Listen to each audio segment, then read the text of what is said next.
Salam jumpa dengan saya Admin A di channel Darah Biru Raja-Raja. Di video kali ini akan dibahas sejarah, silsilah, dan pemikiran sufistik Pangeran Diponegoro bagian ke-6. Kisah sejarah ini diambil dari kitab Babat Diponegoro yang ditulis oleh Pangeran Diponegoro ketika ia ditawan oleh Belanda di Manado pada tahun 1832 sampai 1833. Pangeran Diponegoro menceritakan riwayat kehidupan para leluhurnya sejak Prabu Brawijaya hingga perlawanannya kepada Belanda. Kisah ini ditulis oleh Pangeran Diponegoro dengan pemahaman pada tahun 1800-an. Bagian 6. Sunan Kudus membunuh Ki Ageng Pengging. Dikisahkan tentang keturunan Raja Brawijaya, yakni Kebo Kanigara dan Kebo Kenanga. Karena tinggal di Tingkir, Kebo Kanigara dikenal dengan Ki Ageng Tingkir. Sementara Kebo Kenanga yang tinggal di Pengging dikenal dengan Ki Ageng Pengging. Hubungan keduanya, Kebo Kanigara, merupakan kakak kandung dari Kebo Kenanga. Kebo Kenanga memiliki seorang putra laki-laki. Oleh Kebo Kanigara, putra adiknya itu diberi nama Mas Karebet. Beberapa tahun kemudian, Kebo Kanigara meninggal. Sewaktu meninggal, Kebo Kanigara tidak meninggalkan putra. Sesudah Kebo Kenanga dan istrinya meninggal, Mas Karebet diasuh oleh istri Kebo Kanigara. Kelak, Mas Karebet dikenal dengan nama Jaka Tingkir atau seorang pemuda dari desa Tingkir.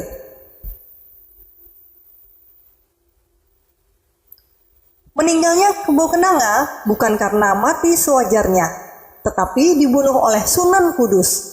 Kisah pembunuhan tersebut berawal dari tuduhan Sultan Demak bahwa Kebo Kenanga akan melakukan pemberontakan. Maka diutuslah Sunan Kudus yang disertai oleh 4 pengiringnya ke Pengging.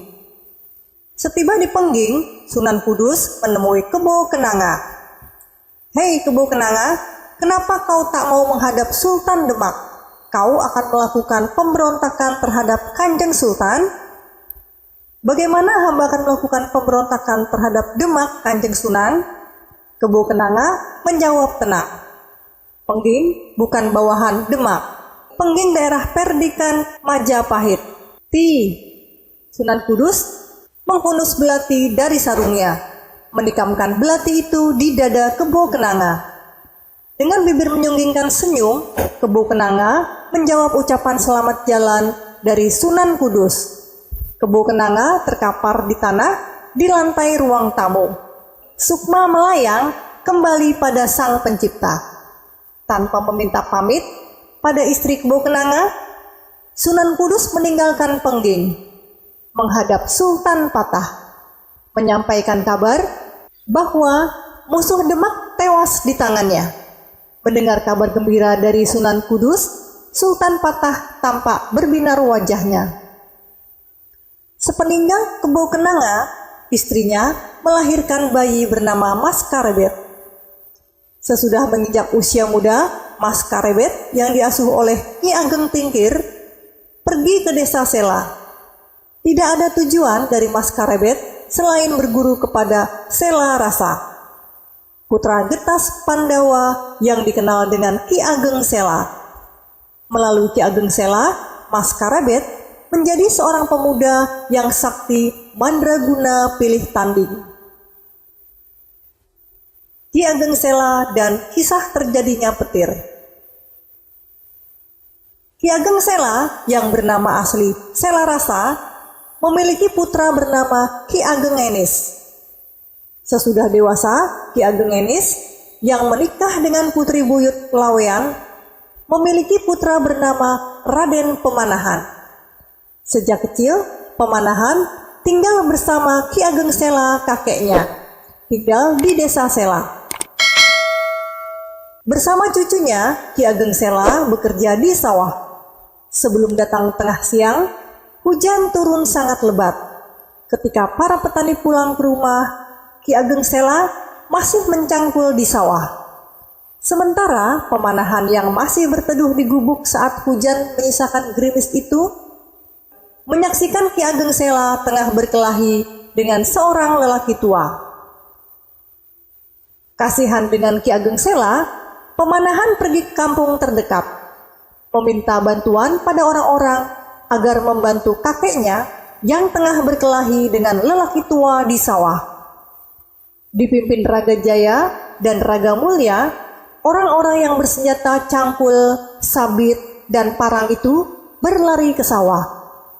Oleh Ki Ageng Sela yang berhasil merangket lelaki tua musuhnya, orang-orang kampung itu diminta pulang ke rumah masing-masing. Selain Raga Jaya dan Raga Mulya, kalian pulanglah. Begitu juga kamu pemanahan, pulanglah. Aku akan membawa orang tua yang sangat berbahaya ini ke Kesultanan Demak.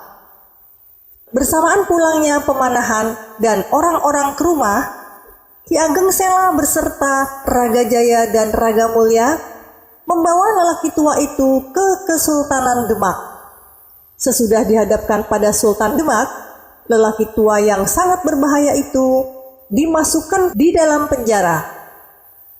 Sementara Ki Ageng Sela beserta Raga Jaya dan Raga Mulya pulang ke Sela. Sehari kemudian datanglah seorang perempuan tua ke penjara, di mana lelaki tua itu ditahan di dalam terali besi. Kepada para prajurit, perempuan tua yang membawa satu gayung air meminta izin untuk mengirim minum pada si lelaki tua. Perempuan itu melangkah menuju penjara, di mana si lelaki tua ditahan sesudah para prajurit mengizinkannya. Di depan pintu ruang penjara si lelaki tua, perempuan tua itu menyiramkan segayung air. Sontak muncul ledakan yang sangat dahsyat, hingga hancur penjara Demak. Para prajurit yang sedang jaga itu tewas dengan tubuh hancur terbakar. Sementara perempuan dan lelaki tua itu musnah dari pandangan. Sejak peristiwa hancurnya penjara Demak itu, orang-orang mengatakan bila petir yang meledak ketika hujan merupakan jelmaan lelaki tua itu, makhluk gaib yang semula berkelahi dengan Ki Ageng Sela hingga berhasil ditangkap dan diserahkan kepada Sultan Demak. Demikianlah video sejarah silsilah dan pemikiran sufistik Pangeran Diponegoro bagian ke-6 yang dapat disampaikan. Semoga bisa menambah wawasan sejarah bagi yang menonton video ini. Sampai jumpa lagi di video berikutnya bagian ke-6. Terima kasih.